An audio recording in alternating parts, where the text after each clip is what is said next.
Israel record সংখ্যক ১৮০ জন ইহুদি উপাসককে পূর্ব জেরুজালেমের আল আকসা মসজিদ চত্বরে প্রবেশের অনুমতি দিয়েছে। এটি এখন পর্যন্ত চত্বরে ইহুদি প্রবেশের সর্বোচ্চ নজির। বুধবার নিরাপত্তা বাহিনীর পাহারায় উপাসকরা প্রবেশ করে প্রার্থনা করে, যেখানে সাধারণত একসঙ্গে ৩০ জনের বেশি ইহুদিকে প্রবেশ করতে দেওয়া হতো না। ঘটনাটিকে ভীতিকর ও নজিরবিহীন বলে মন্তব্য করেছেন ইসলামিক ওয়াকফের আন্তর্জাতিক বিভাগের পরিচালক আউনি বাজবাজ। তিনি বলেন, তারা এমন পরিস্থিতির মুখোমুখি হচ্ছে যা আগে কখনো হয়নি। মুসলিম উপাসকদের ওই সময় প্রবেশ করতে দেওয়া হয়নি বলে অভিযোগ উঠেছে। ওয়াকফ কর্তৃপক্ষ আশঙ্কা করছে এর মাধ্যমে আল আকসার স্থিতি অবস্থা পরিবর্তনের চেষ্টা চলছে।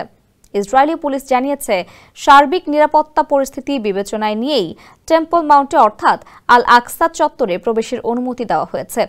আশঙ্কা করা হচ্ছে হেব্রনের ইব্রাহিমি মসজিদের মতো বিভাজনের দিকেই পরিস্থিতি এগোচ্ছে। মিডল ইস্ট আইয়ের এক প্রতিবেদনে জানা যায় এমন তথ্য। আল আকসা মসজিদ মুসলিমদের জন্য তৃতীয় পবিত্রতম স্থান। এটি আন্তর্জাতিকভাবে অধিকৃত ফিলিস্তিনি ভূখণ্ড হিসেবে স্বীকৃত, যদিও ইসরায়েল ১৯৬৭ সাল থেকে এলাকা দখল করে রেখেছে।